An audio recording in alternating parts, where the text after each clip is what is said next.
ഞാൻ വിക്രം, നിനക്കറിയില്ലേ? വിക്രമോ? ഏത് വിക്രം? ആദ്യം എന്റെ കയ്യിൽ നിന്ന് വിട്. എന്റെ പേര് സംഗീത എന്നല്ല, റാണി. റാണിയാ?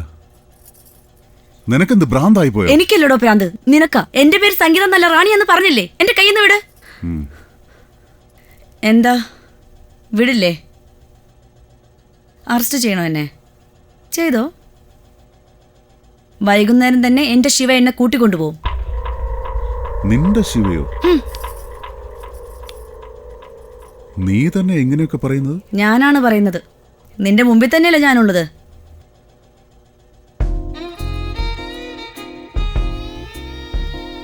ഞാൻ സുന്ദരിയല്ലേ?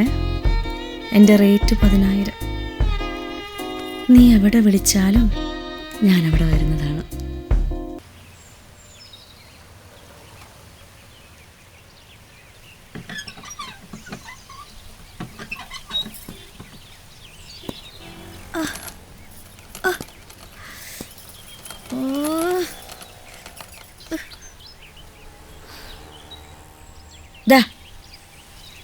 ആരുടെ നീ?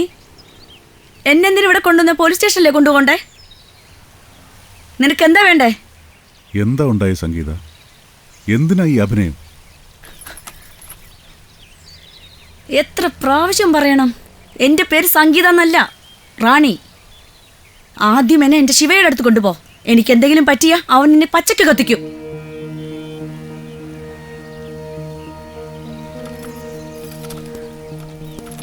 ഡാ, എന്നെ ശിവയുടെ അടുത്ത് കൊണ്ടുപോ. പറയുന്ന കേക്ക്. അവൻ നിന്നെ കൊല്ലും.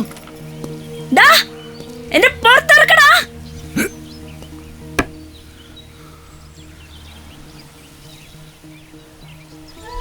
ഹാപ്പി ബർത്ത്ഡേ അച്ഛാ. താങ്ക് യു മോളെ.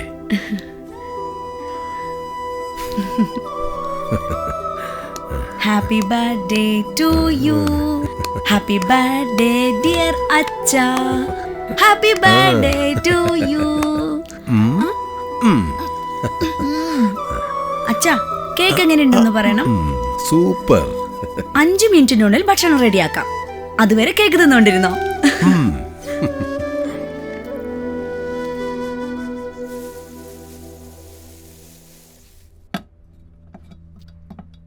അച്ഛാ,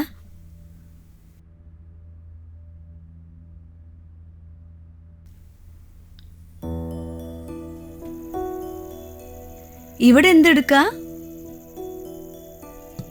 എന്താ അച്ഛാ? എന്താ ആലോചന? ഒന്നുമില്ല മോളെ. ഞാനിതുവരെ ജോലി ചെയ്തൊക്കെ നിന്നെ പഠിപ്പിക്കാൻ വേണ്ടിയാ. ഇനി നാളെ നിന്റെ കല്യാണം കഴിപ്പിച്ചു വിടാൻ പറ്റുമോ എന്നുള്ള പേടിയാ എനിക്ക്. ഒരു നല്ല അച്ഛനാകാൻ കഴിഞ്ഞില്ല മോളെ എനിക്ക്. എല്ലാ മധ്യവർഗ അച്ഛന്മാരും പെൺകുട്ടികൾ ജനിച്ച എത്ര കഷ്ടപ്പെട്ടാലും മകളെ എഞ്ചിനീയർ ആക്കും, ഡോക്ടർ ആക്കും എന്ന് പറയും. എന്നാ 18 ആവുമ്പോഴേക്കും കല്യാണം കഴിച്ചയക്കും. എൻ്റെ അച്ഛൻ അങ്ങനെയല്ലല്ലോ അച്ഛ. ഞാൻ ജനിച്ചത് മുതൽ എനിക്ക് വേണ്ടി സ്വപ്നം കാണുന്ന ആളാ. ആ സ്വപ്നം നിറവേറ്റാൻ വേണ്ടി ഈ നിമിഷം വരെ പാടുപെടുന്നയാൾ. ഒരച്ഛൻ എന്ന നിലയിൽ എപ്പോഴും ജയിച്ചു കഴിഞ്ഞു. അതല്ലാതെ വലിയ സ്വപ്നങ്ങളൊന്നും എനിക്കില്ല അച്ഛ. എനിക്ക് എന്തെങ്കിലുമൊക്കെ ആവണം. ആദ്യം അച്ഛൻ്റെ മകൾ അതിൽ ജയിക്കണം അച്ഛ. അതിനു മുമ്പ് എനിക്കൊന്നും സംഭവിക്കരുതെന്നാ പ്രാർത്ഥന. നിന്നെ തനിച്ചാക്കി പോകേണ്ടി വരുമോ എന്നാ ഭയം. അച്ഛനൊന്നും വരില്ല അച്ഛ. ഞാൻ പറയുന്നത് കേൾക്ക്. അങ്ങനെ എന്തെങ്കിലും സംഭവിച്ചാ ഒറ്റയ്ക്ക് ജീവിക്കാനുള്ള ധൈര്യം നിനക്കുണ്ടോ മോളെ?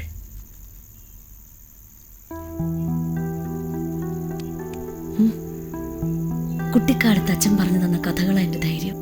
എല്ലാം അച്ഛൻ്റെ ഇഷ്ടം പോലെ നടക്കും. അത് മുഴുവനും അച്ഛന് കാണാൻ കഴിയും. ഞാൻ കാണിച്ചും തരും. ഇത് ദൈവം വിചാരിച്ച പോലും മാറ്റാൻ കഴിയില്ല.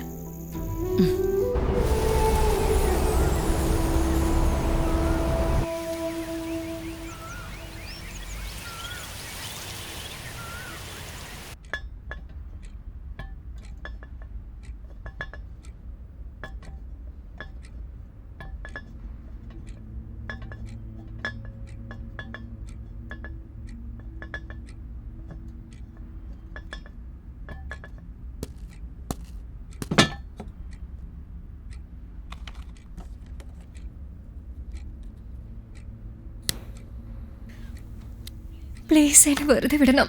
ഞാൻ അറിയാതെ ചെയ്തു പോയതാ. അറിയോ നിനക്ക് നിന്നെ ഞാൻ ആരുടെ അടുത്ത് അയക്കുന്നെന്ന്? പിന്നെ എന്തിനാ പോലീസിൽ പറയാൻ പോയത്? അറിഞ്ഞുകൊണ്ട് തന്നെയാ പറഞ്ഞത്. ഈ തൊഴിൽ ഞാൻ ഇനി ഒരിക്കലും ചെയ്യില്ല. അയാളുടെ ടോർച്ചർ സഹിക്കാഞ്ഞിട്ടാ എനിക്ക് ഇങ്ങനെയൊക്കെ ചെയ്യേണ്ടി വന്നത്. അധ്വാനിക്കാതെ പൈസ എങ്ങനെ ഉണ്ടാകുക?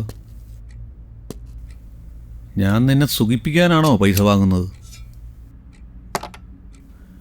അത്രയും പൈസ നിന്ന് നിന്നെ കൂട്ടിക്കൊണ്ട് പോകുന്നുണ്ടെങ്കിൽ അവൻ്റെ സുഖം കൂടി നീ നോക്കണ്ടേടി. അതിലെന്തെങ്കിലും കഷ്ടപ്പാടുണ്ടെങ്കിൽ നീ എൻ്റെ അടുത്തല്ലേ പറയേണ്ടത്.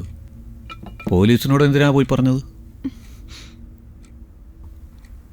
എനിക്കെന്തെങ്കിലും പറ്റിയാ എന്നെ വിശ്വസിച്ച് ഈ തൊഴിൽ ചെയ്യുന്ന പെണ്ണുങ്ങളുടെ ഗതി എന്താവും? ഈ ഒരു ഒറ്റ പ്രാവശ്യം എനിക്ക് മാപ്പ് തരണം. ഇനി ഇങ്ങനെ ഒന്നും ഉണ്ടാവില്ല.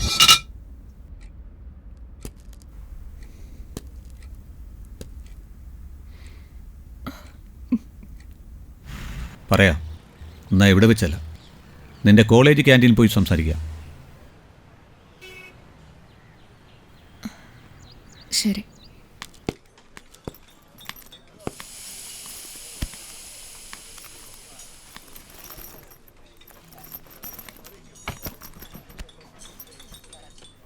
രണ്ട് ചായ.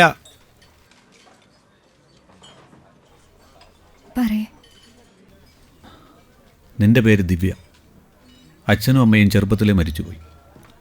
ഇളയച്ചൻ്റെ കൂടെയാ താമസം, പഠിപ്പ് സ്കോളർഷിപ്പിലും. അവരുടെ കഷ്ടപ്പാടിനിടയിൽ നിന്നെയും വലിയ ബുദ്ധിമുട്ടാണ്. പുറത്തുപോയി ഒറ്റയ്ക്ക് ജീവിക്കാനുള്ള ധൈര്യം നിനക്കില്ല താനും. നിങ്ങൾ ആരാ? ഇതൊക്കെ നിങ്ങൾക്ക് എങ്ങനെ അറിയാം? അത് പറഞ്ഞുകൊണ്ട് നിനക്കുമില്ല എനിക്കുമില്ല ഒരു വിധത്തിലുള്ള പ്രയോജനവും. നിന്റെ പഠിപ്പ് തീരണമെങ്കിൽ ഇനിയും 2 വർഷം വേണം. അതുവരെ നിനക്ക് പൈസയുടെ ബുദ്ധിമുട്ട് വരാതിരിക്കാൻ നിനക്കൊരു ചെറിയ ജോലി കാണിച്ചു തരാം. എന്ത് ജോലിയാ? ആഴ്ചയിൽ ഒരിക്കൽ വന്നാൽ മതി. 1 മണിക്കൂറിന് 10,000 രൂപ തരാം. നിനക്കെപ്പോൾ വേണമെങ്കിലും വരാം. ഹലോ, നിങ്ങൾക്ക് എന്നെ കണ്ടിട്ട് എന്താ തോന്നുന്നത്? പൈസയ്ക്ക് വേണ്ടി എന്തും ചെയ്യുന്ന ആളാണെന്നാണ് വിചാരിച്ചേ? ഇവിടെ നിന്ന് പുറത്തു പോകുന്നോ അതോ ഞാൻ പോയി പ്രിൻസിപ്പലിനെ വിളിക്കണോ?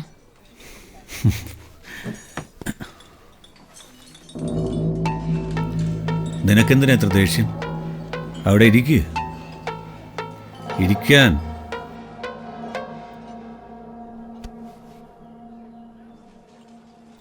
നോക്ക്, ഇതെല്ലാം നിനക്ക് ഇഷ്ടമുണ്ടെങ്കിൽ മാത്രം. ഒരു നിർബന്ധവും ഇല്ല. നിനക്കിഷ്ടമില്ലെങ്കിൽ പറ, ഇപ്പോൾ തന്നെ പോയേക്കാം. നല്ലോണം ആലോചിക്ക്. ഇപ്പം നിൻ്റെ സാമ്പത്തിക സ്ഥിതിക്ക് പൈസ ഒരുപാട് ആവശ്യമുണ്ട്. അതല്ല എന്തിന്, ചെറിയ ചെറിയ ആവശ്യങ്ങൾ പോലും സാധിക്കാൻ പറ്റുന്നില്ല. നല്ലൊരു ഡ്രസ്സുണ്ടോ നിനക്ക്? ഫ്രണ്ട്സിൻ്റെ കൂടെ പുറത്തുപോയി അടിച്ചു പൊളിക്കാൻ ആഗ്രഹമുണ്ട് നിനക്ക്. പക്ഷെ കയ്യിലൊന്നുമില്ല.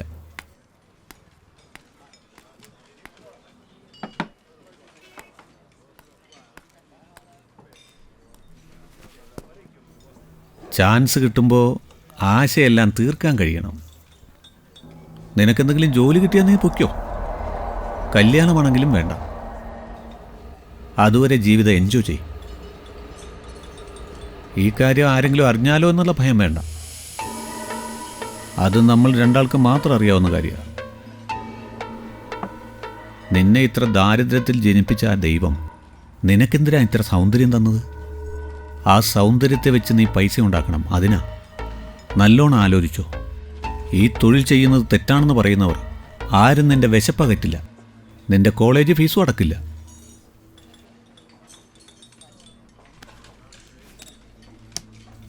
നിനക്കിഷ്ടമാണെങ്കിൽ വിളിക്ക്, ഇല്ലെങ്കിൽ വിട്ടേക്ക്.